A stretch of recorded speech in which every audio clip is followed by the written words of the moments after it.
Hi, Jack Canfield here again. Welcome back to another segment of Talking About Success. With me are relationship experts Poppy and Geoff Spencer. Their book, 1 Billion Seconds, chronicles their journey of lost and found love. As a unique husband and wife team, Poppy and Geoff have worked with hundreds of clients, helping them to immediately improve their communication and to create greater intimacy. Now, you've written a book with a very strange title, 1 Billion Seconds. What is that? Tell us about the book. How did you get that title? What's it about?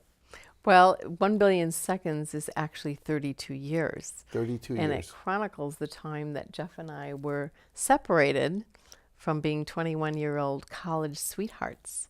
Wow. And it was a lack of communication, a lack of vulnerability, transparency, and immaturity, and underdeveloped communication skills that separated us for 32 years. The immaturity was on my part, Jack. I'll take the fall for that. And how so?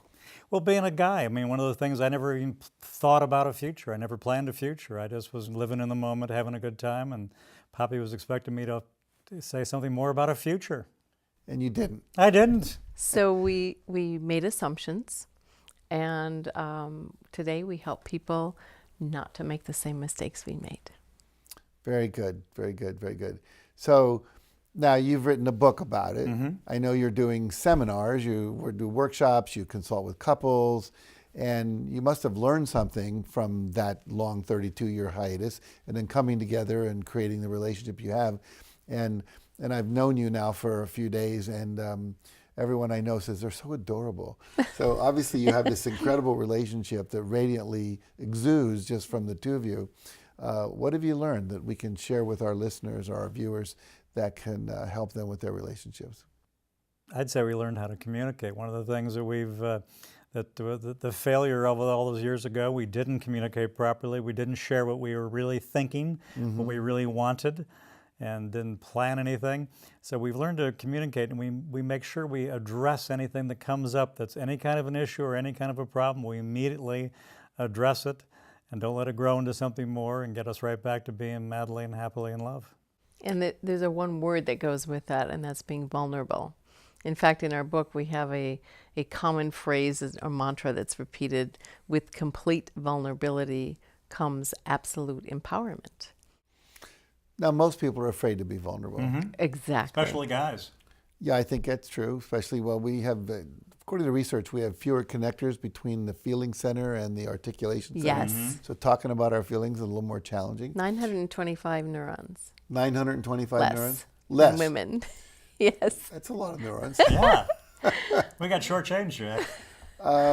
Yeah, I think we did on that level, for sure. For sure. Now, you've created communication tools to help people move through this vulnerability, to create perhaps structure around it so it makes it safer.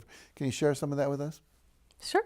You want to? We have a couple different programs because no matter where they are in a relationship, Jack, whether they're just getting started, whether they're deep into a relationship or marriage, or even if they think that they might be at the end, it's all still about communication. Whether it's gracefully ending a relationship, it still has to be done with good communication because there's so often children involved, and you have to make sure you do this with the best intentions focused on children. Very good. Now, I want to go back to vulnerability for a minute. Yeah. Give us some ideas about how we can be more vulnerable, or what needs to happen to create a space for vulnerability, or maybe a tool you could share with people that you teach in your workshops, in your consulting, your counseling, that would help people move through that move through the fear of vulnerability, I guess is the way I want to say it. One of the tools that we created helps people. We kind of take a playful approach to it, so it's unintimidating and people feel really comfortable and safe.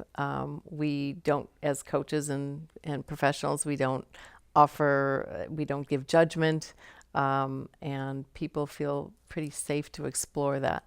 And we try and strip away that fear, and we let them know that it's okay. And by giving examples of what we've done in our lives, and to show them that being vulnerable is actually a good thing, to embrace that is really a good thing. It's important for both parties to be loving and kind. If someone chooses to be open and vulnerable and the other one takes advantage of it, steps on emotions, embarrasses them, frustrates them any further, that will crush the opportunity for that openness and vulnerability. So you have to make sure it's a very safe environment for both parties. Okay, so let's pretend I'm sitting here.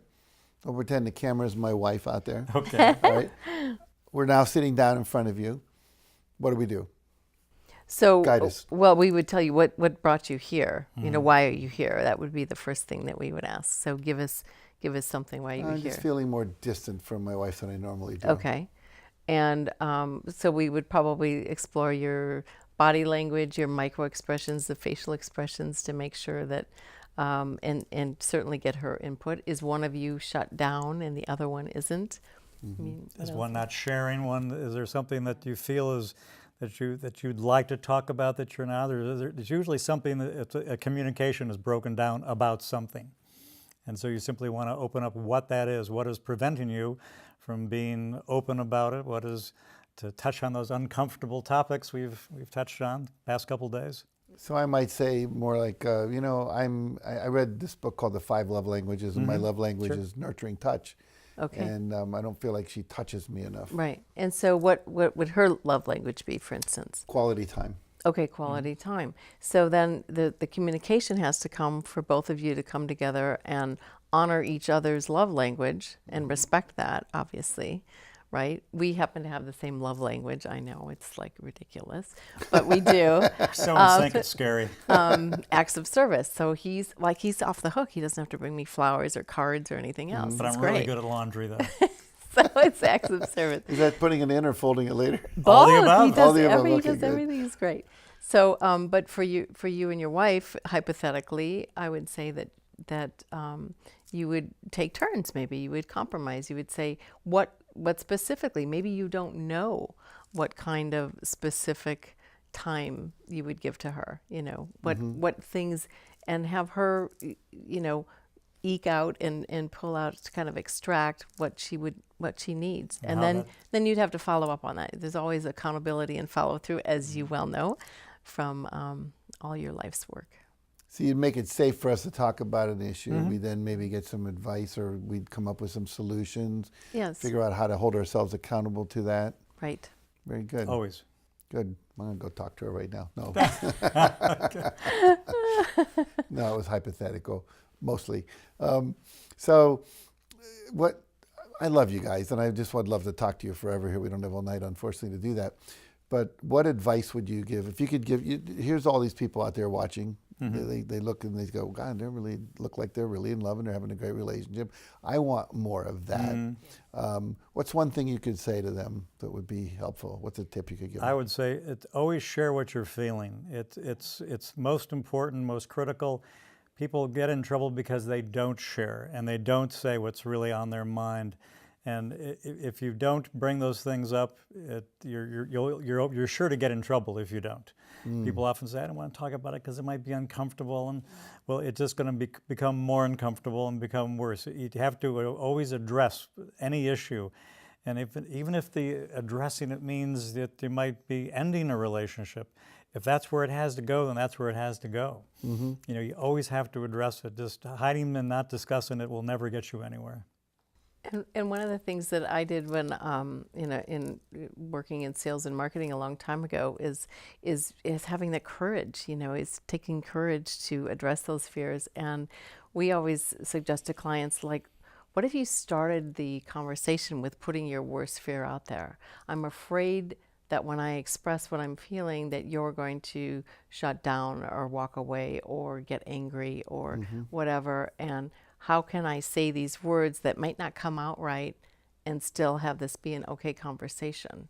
And a lot of times, 9 times out of 10, the other party will usually oh, back up. Thank you for that warning that something big is going to be said here and expressed. And now I'm okay. Now you've exposed yourself. You've been vulnerable, and you're asking me for transparency back. I'll often say that to Poppy. I'll say, I'm not sure if I'm saying this right, or if I'm He's expressing usually not. myself in the proper, thank you, the proper way. I'm just teasing. But here's what's upsetting me, and often I don't even know what's upsetting me, but something here that is, and that's why you just have to bring it out, and often it'll clear itself up very quickly.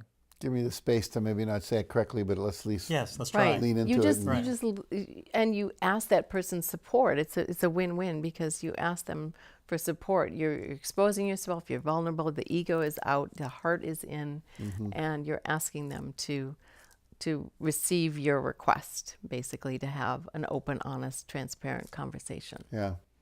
You know, it's funny. I often hear people say when they finally do the thing they need to do, why didn't I do that sooner? Yeah. I'm sure you hear that. Sure. Yeah, exactly. Now you work with, as I understand it, you work with people at all stages of relationship, maybe people considering getting married, people that are just dating, people that are in the middle of a marriage, people that maybe think like maybe their marriage is over and they're trying to figure out what to do about it. Is that true? Yes. Yeah, absolutely. Very good. So if people wanted to work with you, get a hold of you, I know you've developed books and products and all this good stuff. Where do they go? How do they find out about you and your work? They go to relationalexperts.com. Relationalexperts.com. Very good. That's precise and And clear. everything's right there. That's where all the stuff's at. The book, the programs, and our communication tools. And more you're developing every day, I hear. Yes, we are. And Very good. Excellent. Very, very active. But there are so many people who suffer from lack of knowing how to communicate, knowing how to relate. And so, you know, we talk about success, but there's success in so many areas of our life, not just financial and job and career and all that, but relationships are so important. And I just finished reading a book by a very beautiful man saying that the first half of our life we try to prove that we're competent, then we try to prove that we're making a difference, that we're significant, that we matter.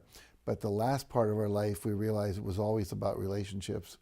If we can realize that sooner, we can have a lot more joy and a lot less pain and suffering. So thank you for the work you're doing. Thank you. So if you want to have a better relationship, if you want to read a wonderful book that they've written about their relationship, 1 Billion Seconds, which is a beautiful book, I encourage you to get their book, go to their website, take advantage of their services. They're really wonderful people that can help you have the look on your face that you see on their face here on this show. It is possible.